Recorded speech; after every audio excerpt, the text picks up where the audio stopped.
The day after their test, the colony was buzzing with rumors. The sight of Dominion speakers falling to their knees, their sacred markings dark and lifeless, had sent shockwaves through both communities. Some colonists whispered of divine punishment, others of technical malfunctions. No one suspected the truth. Jack and his crew gathered in the cargo hold of the Fang, doors sealed and sensors scanning for listening devices. Paranoia was now their constant companion. "They're searching for answers," Mira reported, having just returned from the colony center. "The Dominion has brought in 3 more ships. They're calling it a divine investigation." "Are we suspects?" Tom asked, nervously tapping a wrench against his palm. "Not specifically," Mira replied, "but they're questioning everyone who has access to ships or long-range communication equipment."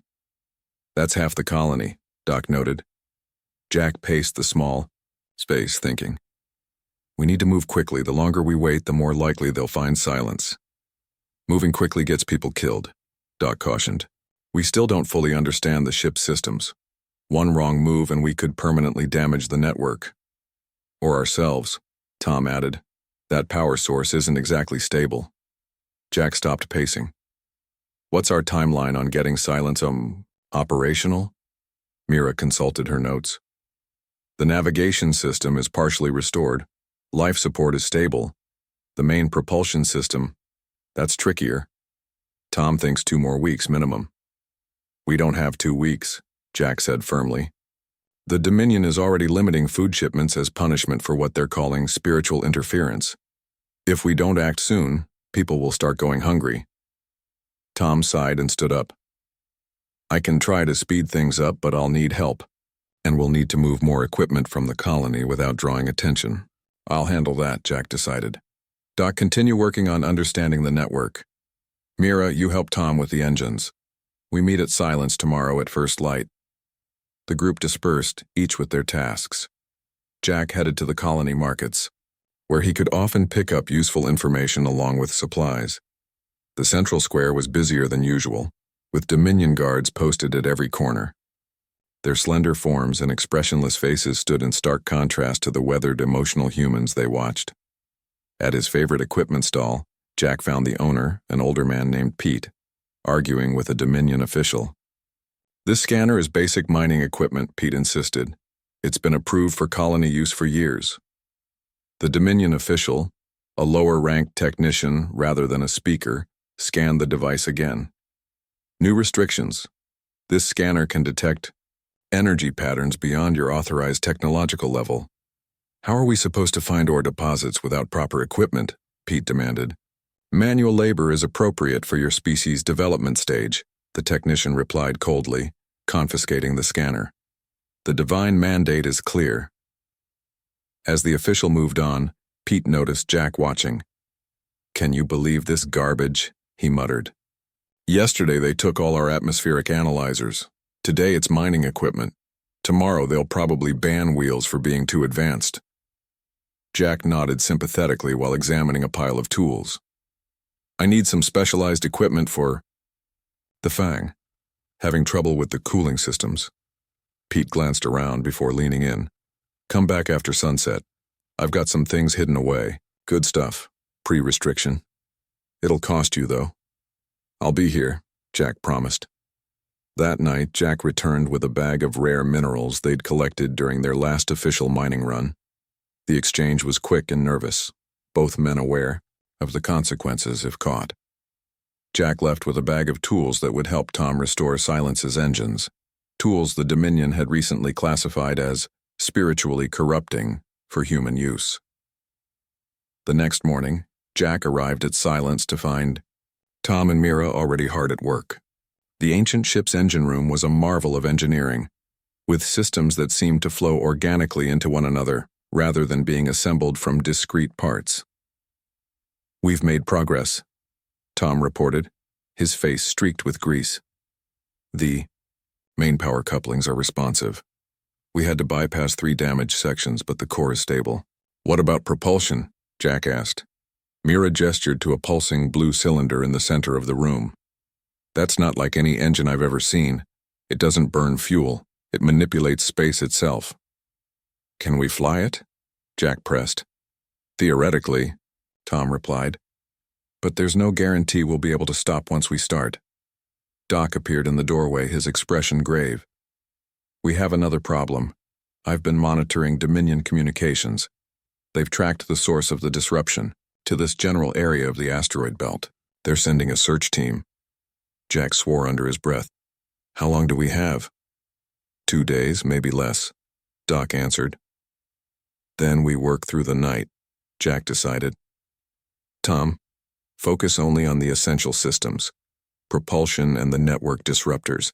Mira, transfer all the data we've gathered to the Fang's computers as a backup. Doc, keep monitoring their communications and see if you can slow them down somehow. For the next 48 hours, they worked relentlessly. Sleep came in short bursts. Meals were forgotten, and every moment was filled with the urgency of their task. Tom performed mechanical miracles, Mira decoded complex alien programming languages, and Doc provided crucial insights into the network they aimed to disrupt. On the morning of the third day, exhausted but determined, they gathered on Silence's bridge. The engines are online, Tom reported. Not pretty, but functional. The navigation system is, well, alien, Mira admitted. But I think I understand the basics. What about the disruptor? Jack asked. Doc pointed to a modified console where they had integrated some of their own technology with the ancient systems. It's ready for a full-scale test, but Jack, we need to be clear about what this means. If we use this at full power, we won't just be interrupting the speaker's connection to their gods for a few seconds. We'll be attacking the entire network. Good, Jack said firmly. It's time the Dominion learned what it feels like to have their beliefs challenged. This goes beyond challenging beliefs, Doc cautioned. Their entire society is built around those connections. We could be causing a civilization-wide crisis. They're already causing a crisis for us, Jack replied. Every day they tighten their restrictions. Every day our people go with less food, less medicine, less freedom. All because some artificial intelligence from thousands of years ago decided we're savages unworthy of equality. No one argued with him. They had all seen the effects of Dominion rule, the slow strangulation of human potential. How do we do this without exposing ourselves? Mira asked. The moment we activate the disruptor at full power, they'll know exactly where we are. We don't hide, Jack said. We run. We activate the disruptor, then immediately jump to light speed. We head for the Dominion Central Worlds. Tom's eyes widened. You want to take the fight directly to them? That's suicide. It's the last thing they'll expect, Jack explained. They see us as cowering savages. They won't be prepared for us to attack the heart of their civilization. Even if we succeed, Doc said slowly, even if we reach their central worlds and disrupt their entire network, what then? They have thousands of ships, millions of soldiers. Without guidance from their gods, those ships and soldiers will be in chaos, Jack pointed out. And chaos creates opportunity. A warning alarm blared from their sensors. Mira checked the readings and looked up with alarm. Dominion search vessels, 3 of them, approaching fast. They found us. Earlier than expected, Jack muttered. Everyone to your stations. Tom, are the engines really ready? Tom nodded, though uncertainty flashed in his eyes. As ready as they'll ever be. Mira, plot a course away from reach. I don't want the colony blamed for this. She hurried to the navigation console, fingers flying over the alien controls. Doc, prepare the disruptor. Low power at first. Let's not show our full hand immediately. As the crew rushed to comply, Jack took the pilot's position. The control interface was strange, responding more to intention than physical input, but he adapted quickly. Outside, the 3 Dominion ships grew larger on their sensors, sleek predators, closing in on prey. They're hailing us, Mira reported. Jack smiled grimly. Let them talk. They've had enough time to give orders. He looked around at his crew, friends who had become family, united in their defiance of those who called them savages. Let's show them what savages can really do, he said, and activated Silence's ancient engines. The ship responded with surprising grace, sliding away from its hiding place among the asteroids. The Dominion vessels immediately changed course to intercept. Disruptor charged, Doc announced. Jack nodded. On my mark, now. A pulse of energy unlike anything they had ever witnessed erupted from silence, spreading outward in a wave that distorted the very fabric of space. The effect on the pursuing Dominion ships was immediate and dramatic. They faltered, drifting off course as their systems, and their speakers, lost connection to the network they depended on. Full power to engines, Jack ordered. Let's go. Cut out some gods' tongues. Silence leapt forward, leaving the disabled Dominion ships behind as it accelerated toward the stars, carrying its human crew and their dangerous knowledge into the heart of their oppressor's domain. For 3 weeks, Jack and his crew kept the ancient ship a secret. They made regular supply runs to maintain appearances, bringing back just enough resources to avoid suspicion from the Colony Council. But every spare moment was spent aboard. The derelict, which they had nicknamed Silence for the way sound seemed to die within its strange corridors. I think I figured out part of their language, Mira said one day. She was hunched over a portable computer, cross-referencing symbols from the ship's console with patterns they had documented throughout the vessel. Jack looked over her shoulder. Can you read any of it? Not exactly red, she replied. But I'm starting to understand the logic. It's not like any human or Dominion language, it's mathematical, pure logic. Tom entered the chamber they had designated as their workspace, carrying a piece of machinery. Found this in what I think was an engine room. The technology is incredible. It uses principles we haven't even theorized yet. Doc followed behind, his expression troubled. We need to talk about the ship's power source. It's still functioning after thousands of years, which should be impossible by any standard we understand. Jack nodded. What's keeping it running? That's just it, Doc said. The energy signature, it's similar to what the Dominion speakers use to communicate with their gods. A heavy silence fell over the group. Are you saying this ship is connected to the Dominion's religion? Jack asked finally. Not exactly, Doc replied. I'm saying this ship might help us understand what their gods really are. Mira's computer chimed, drawing their attention. I've managed to activate more of the main console, she said. Look at this. The holographic display above the console expanded, showing a complex network of light points connected by pulsing lines. At various intersections, larger nodes glowed, with particular intensity. It's a communication network, Mira explained. And these bright spots, they're receiving and transmitting massive amounts of data. To where? Jack asked. That's the thing, Mira said. These coordinates match known Dominion holy sites, places where their speakers supposedly commune with their gods. Tom whistled low. You think their gods are talking through this network? I think, Doc said carefully, that their gods might be this network. Jack stared at the display, the implications slowly sinking in. An artificial intelligence network, he said finally. Ancient and advanced, guiding the Dominion civilization. Controlling it, Mira corrected. Look at these data patterns. They're not suggestions, they're directives, commands. Before they could discuss further, an alarm sounded from the Fang. They had left a connection to the ship's systems active, at all times. Dominion patrol, Tom reported after checking the alert. Heading toward the colony, not us, but we should get back anyway. They returned to the Fang, minds reeling with their discovery. As they pulled away from Silence, carefully noting its coordinates, Jack made a decision. We need to understand more before we tell anyone, he said. If the Dominion's entire society is built around these gods that aren't gods at all, exposing, that could cause chaos. Or liberation, Doc countered. Depending on who learns the truth. The journey back to Reach was tense. As they approached the colony, they saw 3 sleek Dominion ships in orbit, more than the usual diplomatic delegation. Something's happening, Mira said, monitoring colony communications. The speakers have called an emergency meeting with the council. Jack landed the Fang at their usual pad and instructed the crew to act normal. Keep our findings quiet. I'll go to the meeting and find out what's happening. The colony center was busier than usual, with worried faces hurrying through the dusty streets. Jack slipped into the back of the council chamber just as the meeting began. 3 Dominion speakers stood at the front, their tall, slender forms, draped in flowing metallic garments that seemed to move with a life of their own.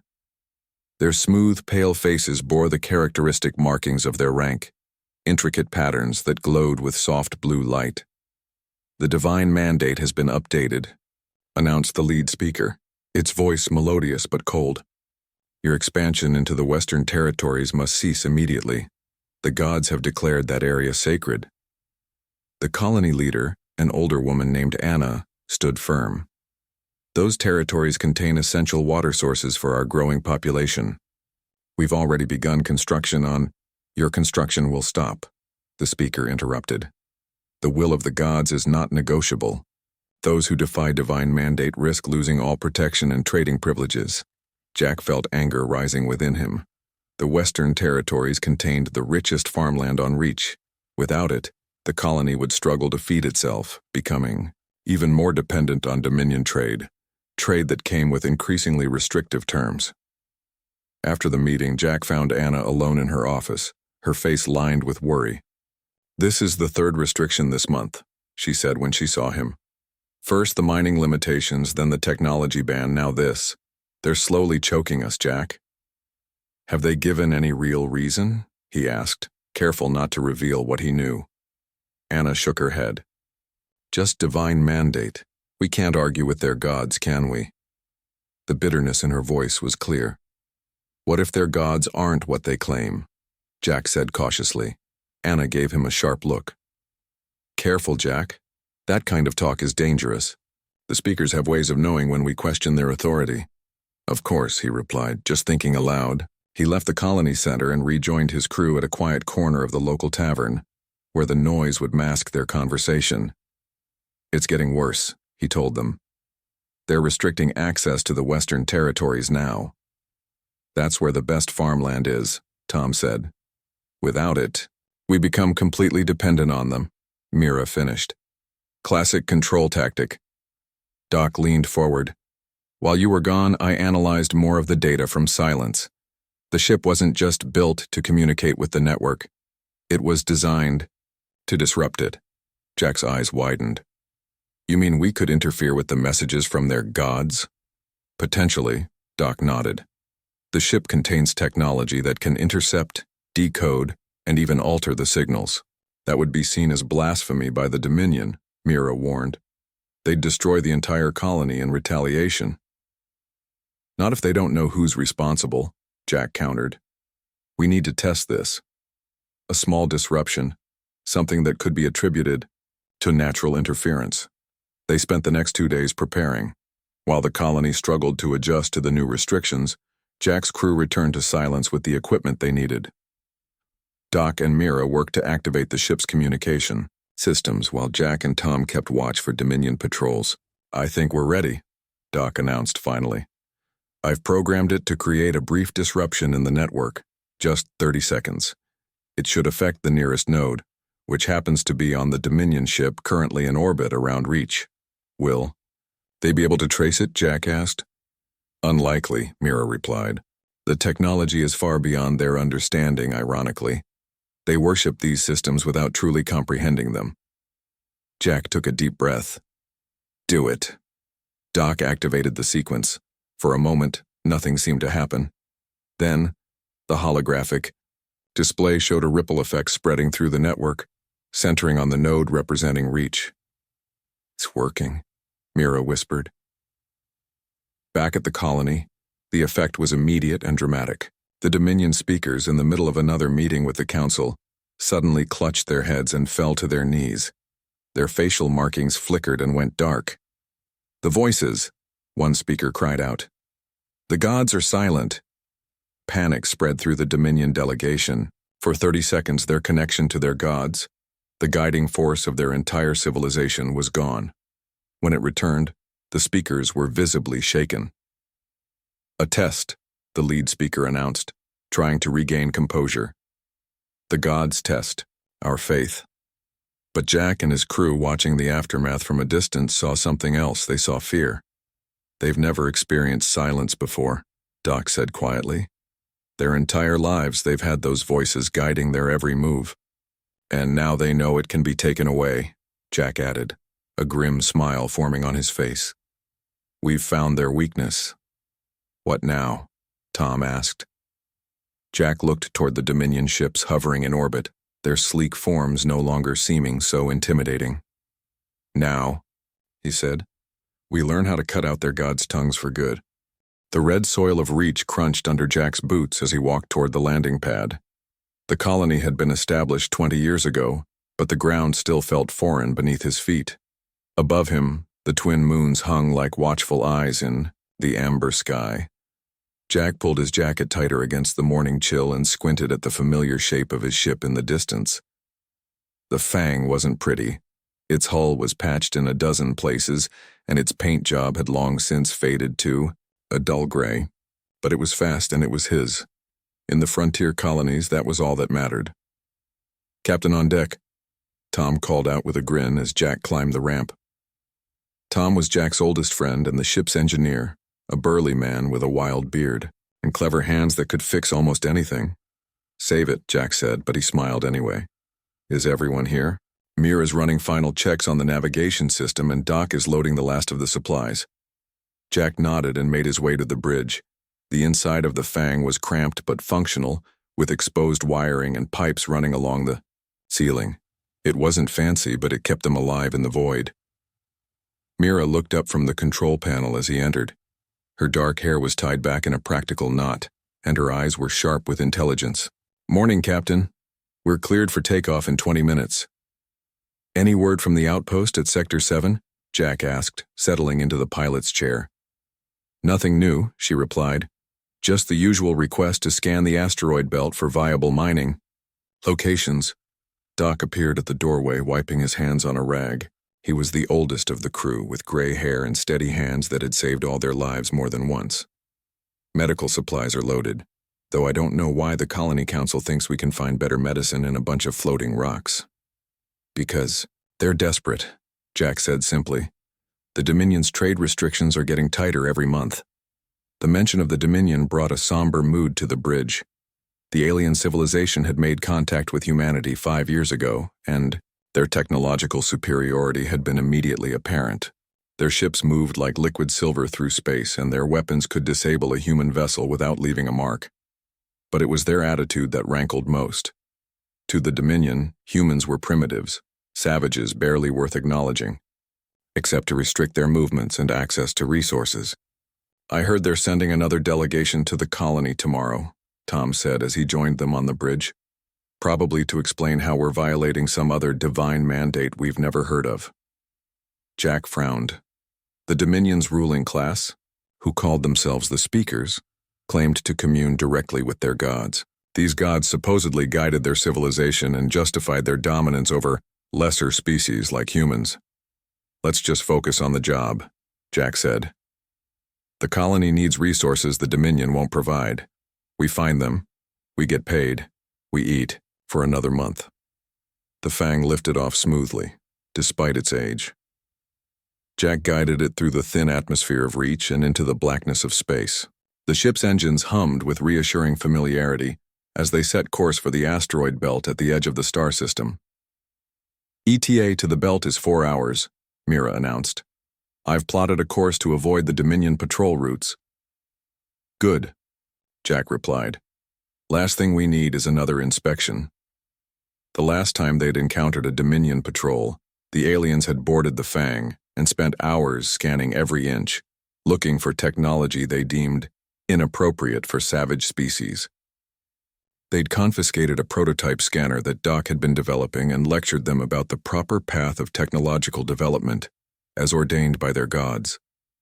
The journey to the asteroid belt passed in relative quiet. Tom tinkered with the engines, Doc inventoried their supplies, and Mira kept a watchful eye on the long-range scanners. Jack used the time to review the colony's needs: metals for construction, rare minerals for medicine, and water ice for the hydroponics facilities. "Approaching the belt," Mira called out eventually. "Starting initial scans." The view screen filled, with the chaotic dance of the asteroid belt, chunks of rock and ice tumbling through the void in an eternal orbit around the distant sun. I'm picking up something strange, Mira said suddenly, her fingers moving quickly across the control panel. There's a large object in a stable orbit within the belt. It's not showing up as a natural formation. Jack leaned forward. Dominion? She shook her head. No identifying signatures I recognize. It's old, really old, based on the radiation. Patterns. Put it on screen, Jack ordered. The image shifted, zooming in on what at first appeared to be just another asteroid. But as the image cleared, they could see that it wasn't a rock at all. It was a ship, or what remained of one. Its design was unlike anything Jack had seen before, neither human nor Dominion. The hull was dark and angular, with strange protrusions that might have once been weapons or sensors. That's not possible, Doc whispered. That ship design, it doesn't match any known configuration. How long has it been there? Jack asked. Mira ran more scans. Based on the orbital decay, thousands of years at minimum. Tom whistled low. Before humans even left Earth. Before the Dominion claimed this sector. Are there any active systems? Jack asked. Minimal power readings, Mira replied, but something's still functioning in there after all this time. Jack stared at the ancient vessel floating silently among the asteroids. A decision formed in his mind, one that he knew might change everything. Bring us alongside, he ordered. We're going to dock. Captain, Doc said carefully, the colony is expecting us to return with resources. And we will, Jack replied. But first, I want to know what this is. The Dominion calls us savages because we lack their technology. What if this ship changes that equation? No one argued further. They all felt it. The potential importance of their discovery. The Fang approached the derelict vessel cautiously. Up close, the alien design was even more apparent. The hull was made of a material none of them recognized, unmarred by the countless impacts it must have endured over millennia. I've found what might be a docking port, Mira said. It's compatible with our systems, which doesn't make any sense. Unless it was designed to be universal, Doc suggested. A ship meant to connect with many different types of vessels. The docking procedure went surprisingly smoothly. The ancient airlock accepted their connection as if it had been waiting for them. Jack, Tom, and Doc suited up while Mira stayed aboard to monitor the Fang systems. The airlock cycled, and they stepped into the unknown. The interior of the derelict was dark and cold, their helmet lights cutting bright swaths through the blackness. The architecture was strange. Corridors that curved in unexpected ways and doorways sized for beings both larger and smaller than humans. Look at this, Tom said, running a gloved hand over a panel covered in symbols. Some kind of written language, but nothing like Dominion script. The air is thin but breathable, Doc reported, checking his scanner. And there's minimal gravity, something still powering life support after all this time.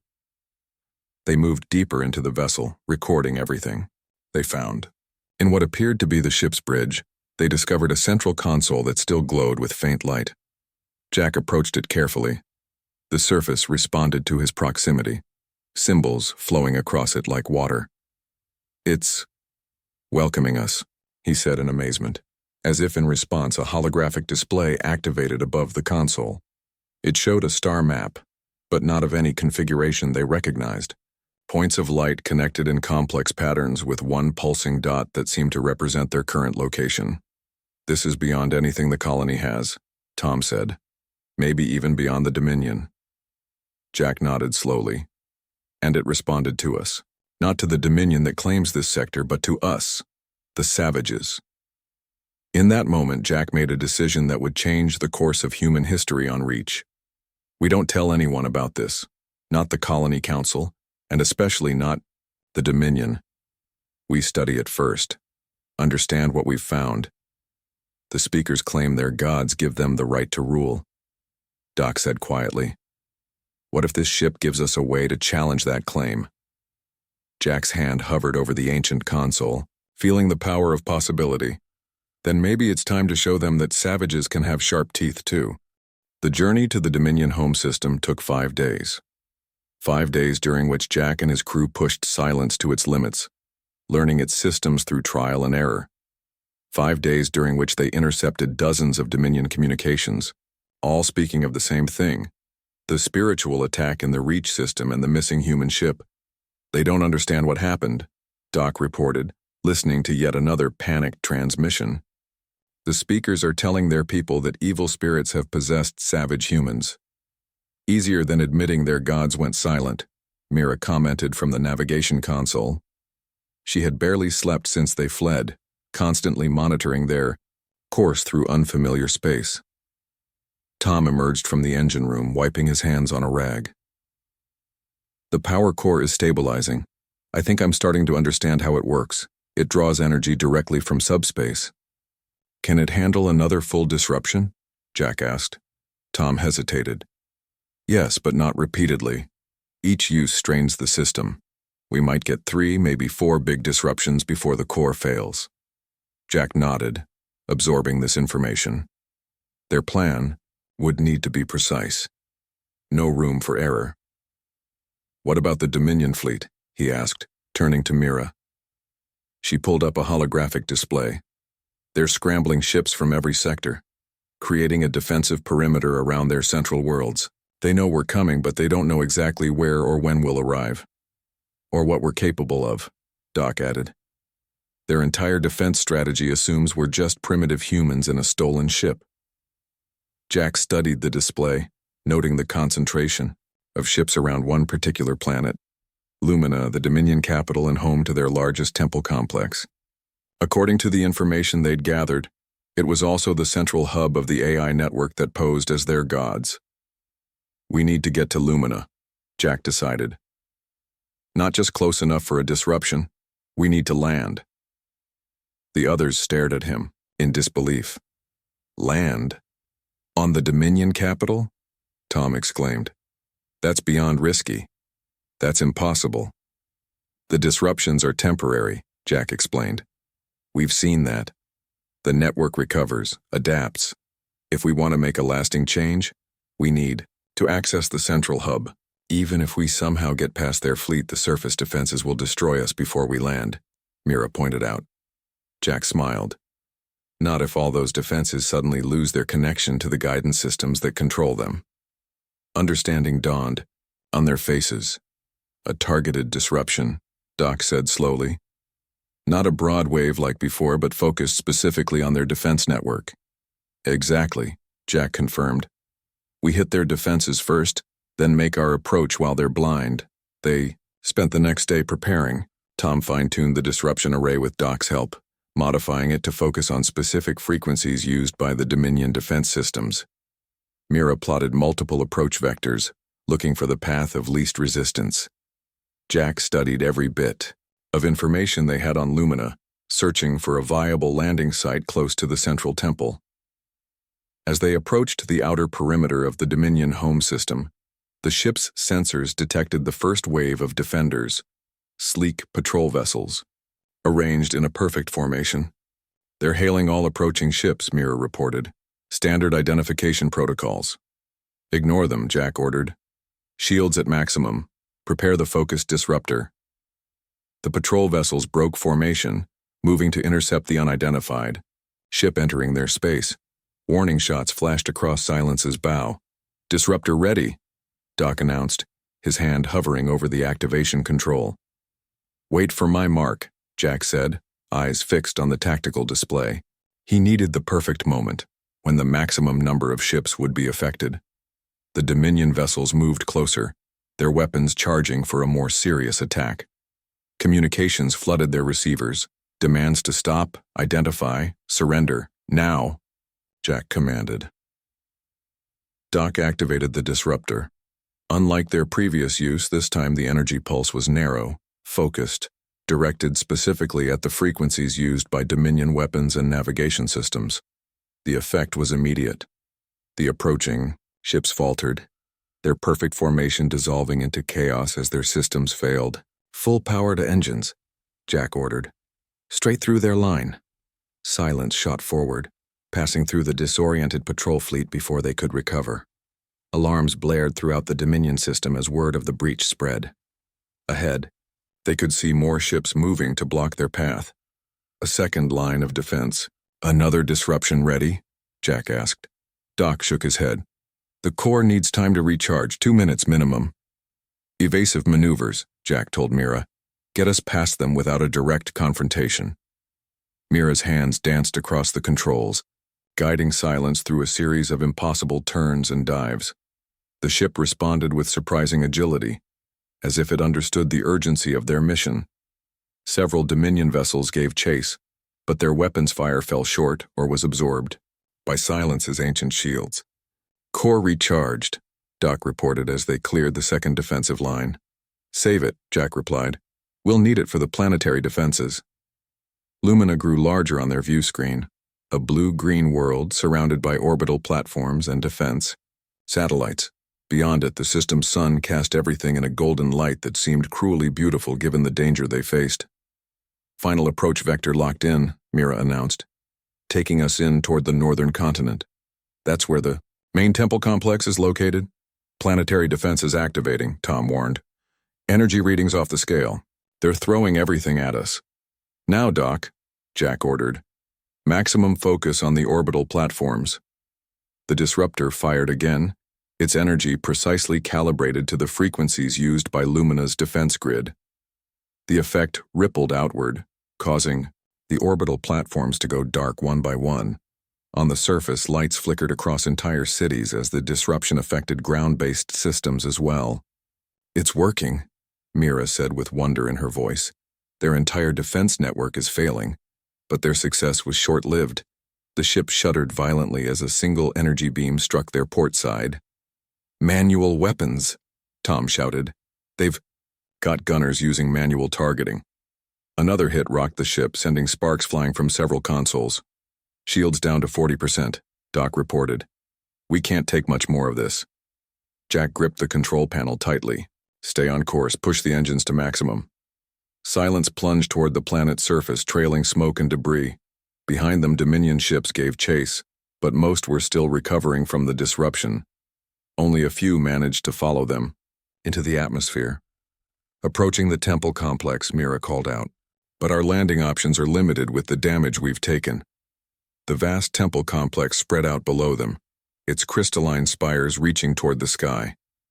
At its center stood the largest structure, a perfect dome that gleamed with unnatural light. According to their research, this was the housing for the central node of the network, the heart of the Dominion's false gods. Take us down right on top of the central dome, Jack ordered. Mira looked at him in shock. That's not a landing. That's a crash. Exactly, Jack replied grimly. The disruptor won't be enough. We need to physically destroy the central node. Understanding and determination replaced the shock on Mira's face. She adjusted their course, aiming Silence directly at the dome. Impact in 30 seconds, she announced. Everyone secure yourselves. They strapped into crash harnesses, bracing for impact. Outside, the few functioning Dominion defenses fired desperately at the descending ship, but it was too late to stop them. Tom, divert all remaining power to the forward shields, Jack ordered. Doc, prepare for a final disruption on impact. Core ready, Doc confirmed. On impact, it'll release everything it has left. Tom finished the power adjustments and looked around at his friends. It's been an honor, he said simply. Jack nodded, his eyes fixed on the approaching dome. For Reach, he said. For all the colonies they called savage. For freedom, Mira added. The temple complex filled their view screen, the central dome growing larger by the second. Around it, speakers and other Dominion officials fled in panic, their connection to their gods already weakening from the ship's proximity. Brace for impact, Jack shouted as Silence plunged toward its target. The ancient vessel struck the dome with catastrophic force, its shields flaring brilliantly as they absorbed the initial impact. The structure beneath them cracked and then collapsed, unable to withstand the tremendous energy. Doc triggered the final disruption as they crashed through, releasing a wave of energy that spread outward from the impact site. Throughout the Dominion, worlds, every speaker fell silent at once as their connection to the network was severed completely. For the first time in thousands of years, The gods of the darkness, pain, the taste of blood. These were Jack's first sensations as consciousness returned. He blinked, trying to clear his vision in the dim emergency lighting. Around him, the bridge of silence lay in ruins. Sparks flew from shattered control panels. Support beams had collapsed. The air was thick with smoke and dust. "Mira? Tom? Doc?" he called, his voice barely above a whisper. A groan came from his right. He turned to see Mira struggling to free herself from beneath a fallen section of ceiling. With effort, Jack unstrapped from his chair and crawled to her side. "Are you okay?" he asked, helping move the debris. "Been better," she managed. The others. Together they searched the wreckage, finding Tom unconscious but breathing near the engine room access. Doc was in worse shape, a deep gash across his forehead, but his pulse was steady when Jack checked. "We survived," Mira said in wonder, looking around at the destruction. "I didn't think any of us would." "Silence protected us," Jack replied. Its structure absorbed most of the impact. As if to confirm his words, they noticed the ship's hull had cracked open in several places, revealing the structure they had crashed into. Through one such opening, they could see the interior of the shattered temple dome. "We need to move," Jack decided. "The Dominion will send soldiers as soon as they recover from the disruption." "And go where?" Mira asked. "We're on their home world, thousands of light years from reach. First, we find out if we succeeded," Jack said. "If the central node is destroyed, we've given ourselves a fighting chance." They roused Tom, who had a broken arm but could walk, and together they carried the still unconscious Doc toward the opening in the hull. The temple interior was vast and eerily silent. Crystalline structures that once glowed with power now lay, dark and broken. At the center, where silence had driven deepest, a massive apparatus was exposed, a sphere of impossible complexity, now shattered into thousands of fragments. "The central node," Tom whispered. "The heart of their god network." And, "We killed it," Mira added. "Not killed," came a weak voice. Doc had regained consciousness. "Freed." Jack helped him stand. "What do you mean?" "The network wasn't just controlling the Dominion," Doc explained, pointing to the scattered fragments.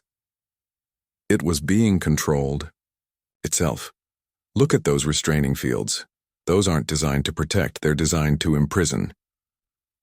Before they could discuss further, the sound of approaching vehicles reached them. Jack led them to a hiding place behind a fallen column, where they could observe the temple entrance. The first to arrive weren't soldiers as expected, but lower caste Dominion citizens, the workers and servants who maintained the temple but were never allowed to speak directly to the gods.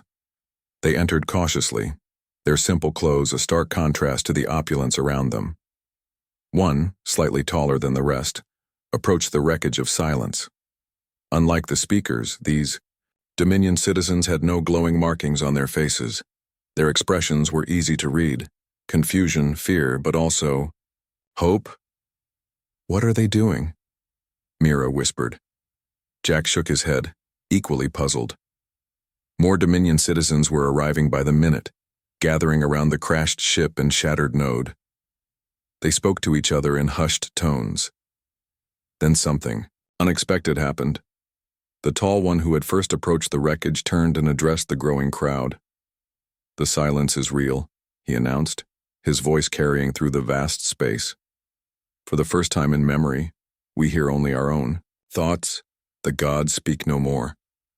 A murmur ran through the crowd, not panic but something closer to wonder. "All my life," the speaker continued, "I was told the gods spoke only to the speakers, that only they were worthy to hear divine wisdom, that the rest of us must obey without question. But now I think perhaps there were never any gods at all." Jack and his crew watched in amazement as the crowd responded not with anger or denial, but with growing excitement. More citizens arrived, including some from higher castes, their ornate clothing marking their status. Yet they joined the gathering as equals, all united in their new silence. "We should show ourselves," Jack decided. "Are you crazy?" Tom hissed. "They'll kill us." "I don't think so," Jack replied. "Look at them. They're not angry. They're liberated. Before the others could stop him, Jack stepped out from their hiding place. The reaction was immediate. The crowd fell silent, all eyes turning to the injured human walking toward them. "I am Jack," he said simply. From the human colony on Reach, the tall Dominion citizen who had spoken earlier stepped forward. "You did this," he said. It wasn't a question. "Yes," Jack admitted. "We destroyed the network that your speakers called gods." He braced for anger, for violence. Instead, the Dominion citizen did something shocking. He bowed. "Then we owe you our freedom," he said. "For generations, the speakers have ruled us through their exclusive connection to the gods. They told us what to think, who to hate, how to live. They called you savages to make us fear you." Others from Jack's crew emerged from hiding, joining him before the crowd. "What happens now?" Mira asked. "Revolution," came a new voice. A female Dominion citizen pushed through the crowd. By her clothing, she had been part of a technical caste, just below the speakers in rank. "It's already beginning across the planet. The speakers have lost their power. Without the gods' guidance, the military is in disarray. Some are following their final orders, but many are standing down. The Dominion spans thousands of worlds," Jack pointed out. "Not all of them will welcome this change. Then we will need allies," the tall citizen replied, "perhaps starting with the humans who were brave enough to show us the truth." In the days that followed, the revolution spread like wildfire. The disruption of the central node had affected the entire network. Across the Dominion Empire, speakers found themselves unable to commune with their gods.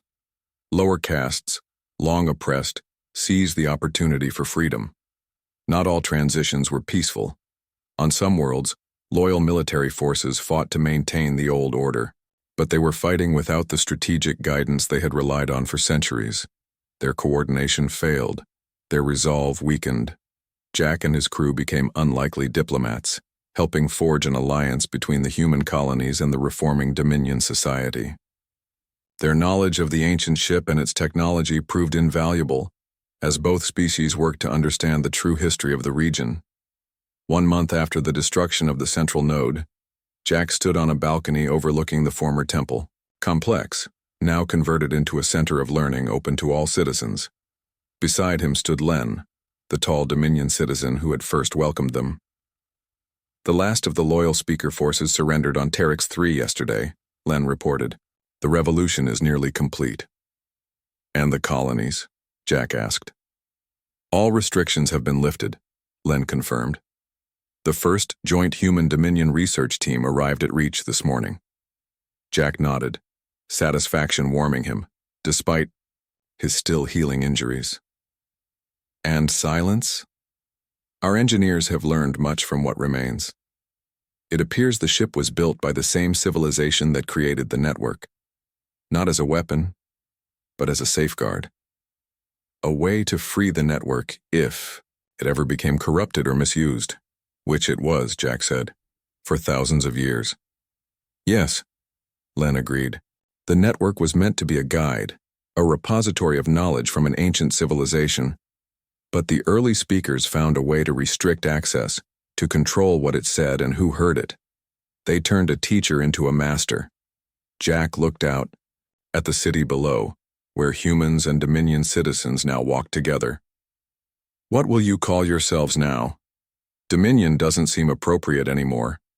Len considered this. "We are thinking the free world's conquered.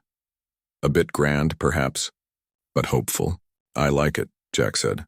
"Better than savages, anyway." Len made the gesture that Jack had learned was the equivalent of a smile. "Perhaps being a savage isn't so bad, if it means being brave enough to question gods." As the sun set over the city, Jack thought about the ship that had brought them here, the ancient vessel that had been waiting patiently among the asteroids for someone to find it, someone desperate enough or perhaps savage enough to use it. "The network wasn't completely destroyed," he said thoughtfully. "Just the controlling elements." "Yes," Len confirmed. "Our technicians believe it could be restored, as the teaching tool it was meant to be, accessible to all." Jack nodded, already thinking of the possibilities, of knowledge freely shared, of humans and the former Dominion working together, of exploring the stars without false gods or artificial limitations. Then, let's rebuild it, he said, together.